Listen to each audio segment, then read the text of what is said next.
بسم اللہ الرحمن الرحیم۔ وعن ثوبان قال قال رسول اللہ صلی اللہ علیہ وسلم استقیموا ولن تحصوا واعلموا ان خیر اعمالکم الصلاۃ ولا یحافظ علی الوضوء الا مومن۔ یہ مالک احمد ابن ماجہ اور دارمی کی روایت ہے۔ میں اس کو مشکات سے پڑھ رہا ہوں، یہاں اس کا رقم ہے 292۔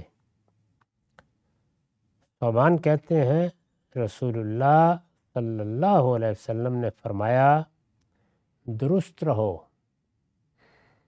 یعنی غلط روی اختیار نہ کرو، اپنی راہ کو ٹیڑھا نہ ہونے دو، اپنے لیے ایک منزل متعین کرو اور اپنا رخ بھی اس کی جانب رکھو۔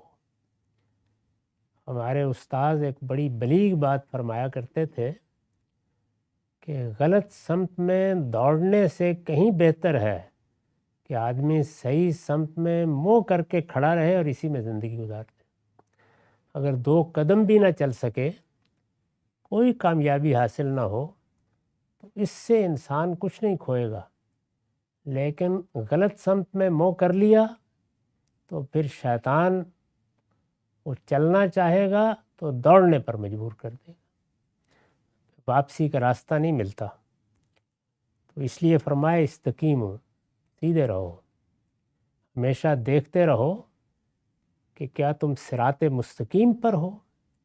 یہ استقامت، یہ صراط مستقیم کی طلب، یہ اس کے لیے دعا، یہ اس پر رہنے کی تمنا اور جدوجہد، یہی ایک بندہ مومن کی منزل ہے۔ وہ ہر وقت یہ کوشش کرنی چاہیے کہ میں کہیں اپنی راہ کھوٹی نہ کر بیٹھوں، میں کسی ٹیڑھے راستے پر نہ چل نکلوں۔ میں غلطیاں ہو سکتی ہیں، یہ کسی غلط بات پر اصرار بھی کر سکتے ہیں، لیکن جس ہستی کو اللہ نے اپنی حفاظت میں رکھا وہ محمد الرسول اللہ کی ہستی ہے، اور جس جماعت کے بارے میں خود شہادت دی کہ وہ خیر امت تھے، وہ صحابہ کی جماعت ہے۔ چنانچہ رسول اللہ صلی اللہ علیہ وسلم نے توجہ دلائی کہ جب بھی تم دنیا میں کوئی فیصلہ کرو تو یہ دیکھو، دین کے معاملے میں یہ ضرور دیکھو کہ ما انا علیہ و اصحابی، یہ میرا اور میرے صحابہ کا طریقہ ہے۔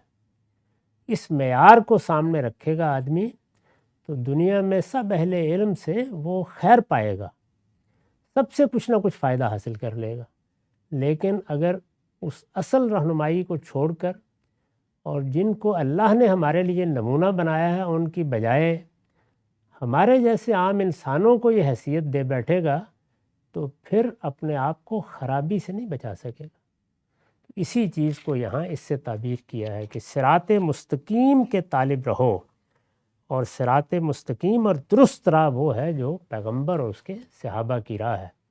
باقی سب اس تک رہنمائی کرنے والے ہیں، اگر رہنمائی درست ہو تو چلو، اور اگر کہیں کجی دیکھو، غلط روی دیکھو، تو ہمیشہ تلاش کرنے کی کوشش کرو کہ وہاں کیا رہنمائی ہے، یہی تمہارے لیے استقامت کی راہ ہے۔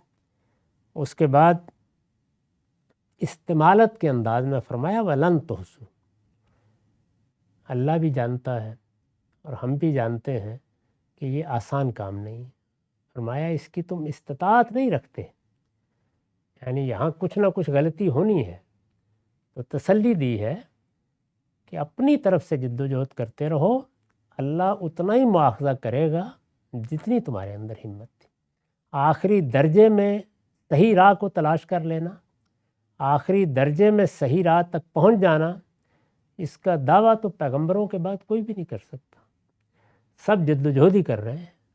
اس کو بیان کیا وَلَن تُحْصُوا، یعنی اگر کبھی تم یہ خیال کر لو کہ میں صحیح راہ کو آخری درجے میں پالوں گا اور کہیں کوئی غلطی نہیں ہوگی، یہ تمہارے بس کی چیز نہیں ہے۔ صحیح کرو، اور صحیح کرو گے، اپنی منزل درست رکھو گے تو اللہ تعالیٰ رہنمائی فرمائے گا۔ وَاعْلَمُوا أَنَّ خَيْرَ أَعْمَالِكُمُ الصَّلَاةُ، اور جان رکھو، یعنی ہمیشہ یہ چیز اپنے پیش نظر رکھو، اس بات کو ملحوظ رکھو کہ دنیا میں جو اعمال تم کرتے ہو ان میں بہترین عمل نماز ہے۔ یہ کیوں فرمایا؟ اس لیے کہ دنیا میں ہمارے اخلاقی وجود کی تطہیر ہی دنیا کی صلاح و فلاح کا تقاضا ہے۔ ہم اچھے انسان بنیں، جھوٹ سے، بددیانتی سے، غبن سے، لوگوں کا مال لینے سے، ان کی جان مال آبرو کے خلاف زیادتی کرنے سے، ان کے حقوق تلف کرنے سے اجتناب کریں۔ یہی امتحان ہے جس میں ہم ڈالے گئے ہیں۔ اس امتحان کے لیے بیداری ضروری ہے۔ یہ بیداری کیا ہے؟ یعنی ہر وقت یہ چیز پیش نظر رہے کہ میں اللہ کا بندہ ہوں، اور میں نے اگر کسی کا حق تلف کیا، میں نے کسی کے ساتھ زیادتی کی، میں نے اگر انصاف کی بات نہیں کی، تو اس کے نتیجے میں پکڑ بلایا جاؤں گا۔ اس چیز کی یاد دہانی کون کراتا ہے؟ نماز۔ 5 وقت نماز اسی لیے پڑھی جاتی ہے، اسی لیے اہتمام کیا جاتا ہے کہ اللہ یاد رہے۔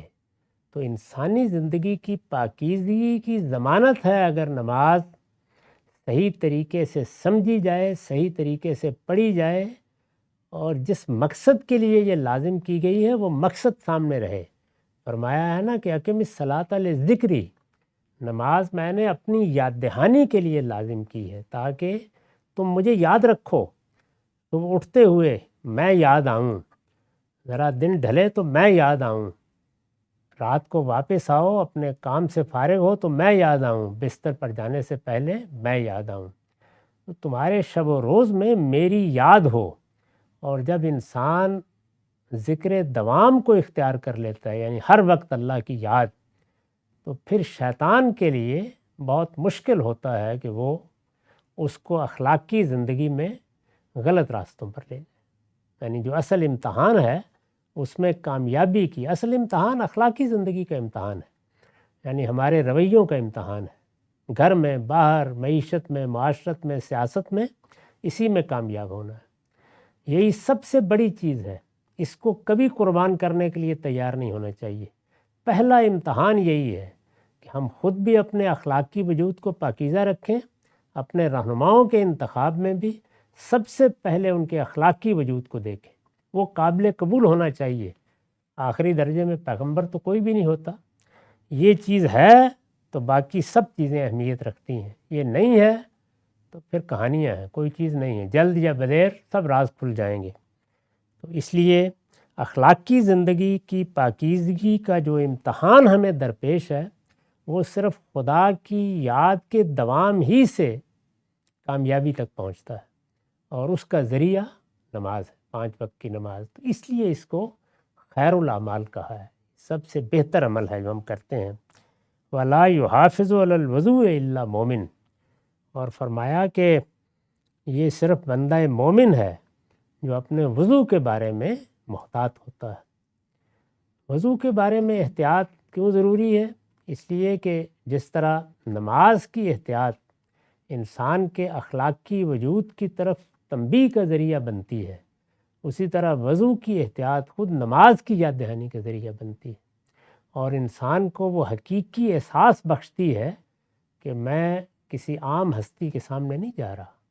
یعنی فوراً آدمی توجہ کرتا ہے، کیا میں پاکیزہ ہوں؟ کیا میں وہاں جانے قابل ہوں؟ کیا میں نے اپنے آپ کو اس طرح طاہر کر لیا ہے جس طرح کہ میرے رب کا تقاضا ہے؟ میں بارگاہ میں حاضری کے لیے تیار ہوں؟ تو یہ تیاری ہے اس حاضری کی۔ دنیا میں حاضری کے لیے تو یہ لباس پہننا ہے اور یہ ٹوپی لگانی ہے اور یہ نیکٹائی پہننی ہے، یہ ہوتا ہے۔